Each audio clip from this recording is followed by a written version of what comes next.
2 రోజుల పాటు పాకల్లో జరిగిన బీచ్ ఫెస్టివల్ అనుకున్న దానికంటే సూపర్ సక్సెస్ అయింది. ఎంతో ప్రతిష్టాత్మకంగా తీసుకుని ఏర్పాటు చేసిన జిల్లా యంత్రాంగానికి Andhra Pradesh maritime board chairman Damacharla సత్య అన్ని తానై పర్యవేక్షించి బీచ్ ఫెస్టివల్ సక్సెస్లో కీలక పాత్ర పోషించారు.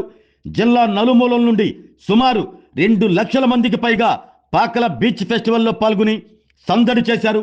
మంత్రులు కందులు దుర్గేష్, గొట్టిపాటి రవికుమార్, డోలా శ్రీ బాలవీరాంజనేయ స్వామి, బీసీ జనార్దన్ రెడ్డి, కొల్లు రవీంద్ర, ఎంపీ మాగుంట శ్రీనివాసులు రెడ్డి, ఎమ్మెల్యేలు దామచర్ల జనార్దన్ రావు, బిఎన్ విజయ్ కుమార్, ఇంటూరు నాగేశ్వరరావు, ఉగ్ర Narasimha Reddy, Muthumala Ashok Reddy, MM Kondaiah, Andhra Pradesh maritime board chairman Damacharla సత్య, tourism chairman Nokasani Balaji, PDCC chairman doctor Kamepalli Sitaramayya, vada chairman Sheikh Riyaz, గ్రంథాలయ సంస్థ చైర్మన్ సుచిత్ర, టీడీపీ ఇన్ఛార్జీలు గొట్టిపాటి లక్ష్మి, గూడూరి ఎరిక్షన్ బాబుతో పాటు జిల్లా అధికార యంత్రాంగం మొత్తం ఈ బీచ్ ఫెస్టివల్ వేడుకల్లో పాల్గొని సందడి చేశారు.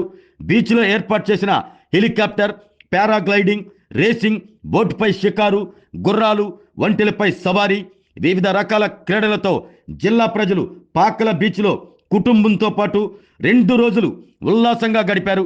వీటికి తోడు సాయంత్రం సమయంలో ఏర్పాటు చేసిన సాంస్కృతిక కార్యక్రమాలు ఎంతగానో ఆకట్టుకున్నాయి. జబర్దస్త్ టీం చేసిన సందడి నవ్వులు పూయించాయి. బీచ్కి వెళ్లిన వారికి వివిధ రకాల స్టాల్స్ దర్శనమిచ్చాయి. వివిధ ప్రాంతాలకు చెందిన రకరకాల ఫుడ్లను జిల్లా ప్రజలు రుచి చూశారు. జిల్లా యంత్రాంగం ఊహించిన దానికంటే ఎక్కువ సంఖ్యలో ప్రజలు బీచ్ ఫెస్టివల్లో పాల్గొని ఆనందంగా గడిపారు. సింగరాయకొండ మండలం పాకల ఎవ్వరికీ తెలియదు. ఇప్పుడు ఈ ఫెస్టివల్ ద్వారా పాకల పేరు రాష్ట్ర వ్యాప్తంగా వినిపిస్తుంది. పాకల ప్రజలు మంత్రి స్వామి దామచర్ల సత్యకు ఇంతటి కార్యక్రమం నిర్వహించి తమ గ్రామానికి ఇంతటి పేరు తెచ్చినందుకు ప్రత్యేక కృతజ్ఞతలు తెలిపారు. జిల్లా కలెక్టర్తో పాటు యంత్రాంగం ప్రతిష్టాత్మకంగా తీసుకుని చేసిన Pakala beach festival super success అయింది.